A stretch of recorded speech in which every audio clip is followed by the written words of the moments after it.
Hello everyone, Psycho Dude Horror here. I hope you guys enjoyed chapter 1. So this is chapter 2 of The Day I Hired a Hitman on Myself. I hope you guys enjoy, and I will see you after the video. Stay scary. Hey guys, still alive and whatnot. I need to clear some stuff up with you guys before I get into my story. First off, a lot of you have been doubting the fact that I got a 50 cal Barrett sniper rifle without a waiting period. The reason I was able to obtain it easily was because the state I bought the gun in is very lenient when it comes to gun policies. And on top of that, the owner of the store was my neighbor, so he knew that I had wanted one for the longest time, as I have an interest in long-range shooting. So all I had to do was get a simple background check and fill out all a good amount of paperwork, and it was mine. Secondly, a few of you are saying stuff like, "You're not going to last a week." If you even read my first 2 paragraphs of my first entry, you would have known that this has been going on for 4 weeks now. I've had a few encounters with the man, and I'm hoping to finish this up in the next few days. Anyway, let's continue. So I've gotten my confirmation that the payment was received and someone would be sent the next day. I started packing all my belongings in my apartment that I would need, as I would not be able to return until after this was all completed. I packed about a month's worth of clothes, all my electronics that I would need, all my guns and spy gear that I bought myself, and a few other miscellaneous items that I would need, like a toothbrush or shampoo. Once everything was packed up, I went over to my friend's house that had an older car for sale that was registered in my name. I asked them if I could trade in cars for reasons I couldn't get into, and gave him $2,000 to just keep the car in his backyard and look after it. I figured if this hitman agency was any good, they'd look up my DMV records and know what kind of car I was driving, and my license plate, which could make it a lot easier to find. He agreed and told me to look after myself and be careful, so I set out to my old apartment.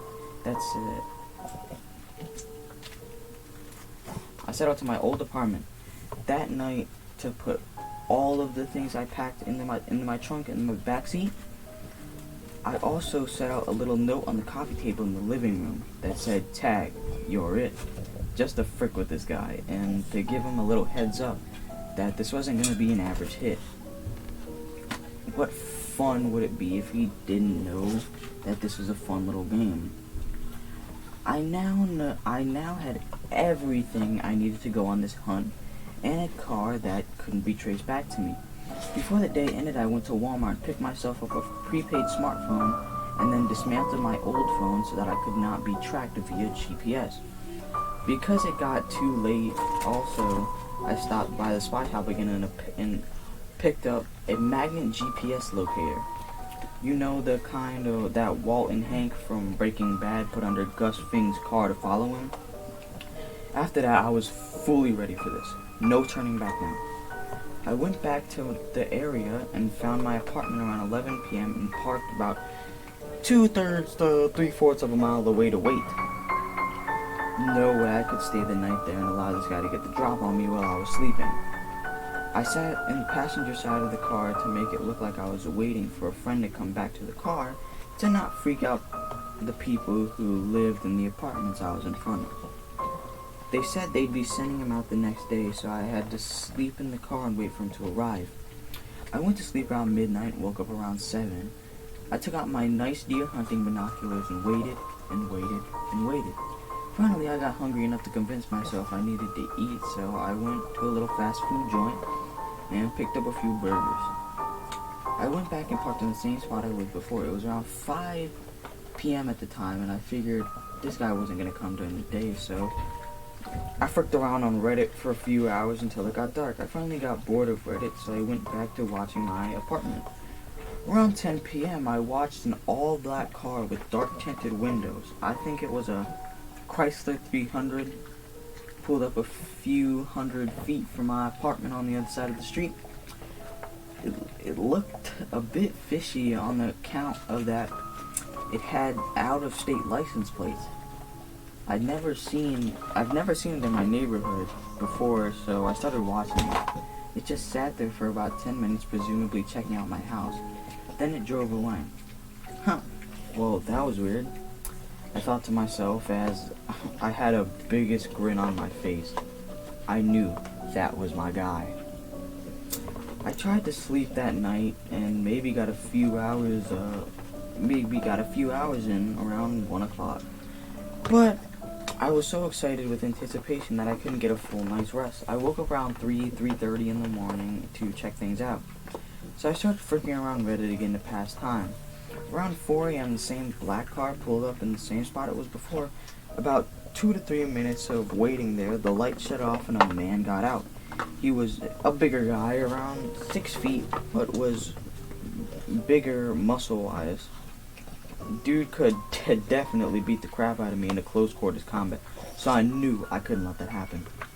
The guy was also dressed in a really nice suit. What a freaking stereotypical hitman, I thought to myself.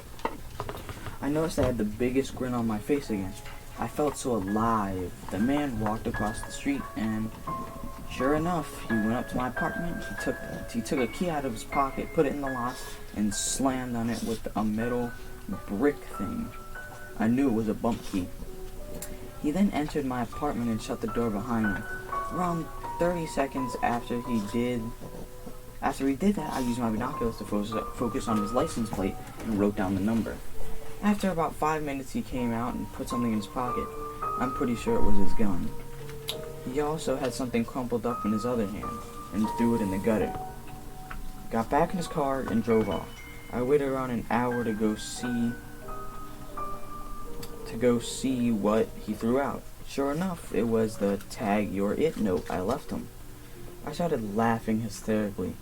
He knew that this was going to be a lot more fun than I could ever hope for. I went back to my car trying to catch a few more hours of sleep. When I awoke, the sun was already up. It was around 8 a.m. I drove to another one of my buddy's house who worked for the DMV to get some info from him. He wasn't there, so I went to his work to find him. After about 15 minutes, when he was in between helping people, I walked up to his counter. He was surprised to see me and greeted me with, "What's up, man?" I sat down without saying anything to him and slipped him a piece of paper with a license plate on it, and he said, "What's this?" he asked. I just looked at him and said, "Don't ask questions. I need info on the person these plates belong to." "Dude, I can't give out that information to you. I could get in a lot of trouble." I pulled out $200 from my wallet and slipped it to him and said, "Please, dude, this is really important. This guy wants to kill me and I need this information. My life depends on it. Here's $200. I know you and your wife have been hurting for money." He looked at me with a really serious look and muttered under his breath, "Frick, man." He took the money and put it in his pocket and started typing on his computer. He then got up from his chair and told me he'd be right back. About a minute later, he came back and with a few sheets of paper. This is everything I could get on the guy. I looked at him again with a serious face and said, Don't mention this to anyone, even your wife. This guy is really dangerous and I don't need you getting involved. And make sure no one can trace this back to you. The fact that you looked up this information." He looked back at me and said, "Okay." As I was getting up to leave, he just said, "Take care of yourself, man, and be careful."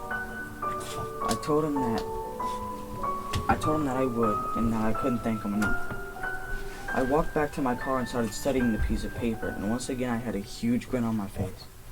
I now had a bunch of info on this guy in my hands. I knew who I was dealing with. I'm not disclosing the man's name due to concerns for myself and his family, so we'll just refer to him as Mike. Mike was 35 years old and was registered to an address in Arizona. Like I thought, it was a black Chrysler 300. Now that I had the info I needed, it was time to stake out my house a bit more. When I got back, it was around 1 p.m. and I parked a bit farther away this time. I sat in my car about another hour, and when it was 2 p.m., when 2 p.m. rolled around, I saw the same black 300 roll up, about 2 blocks away from my place again. further away than last time, but close enough to watch the place thoroughly. I was only about a mile away from him and he didn't even know. So the Burger King I'm in is pretty much dead now, and I've been here quite a while. I need to get back to my hotel and start planning some stuff.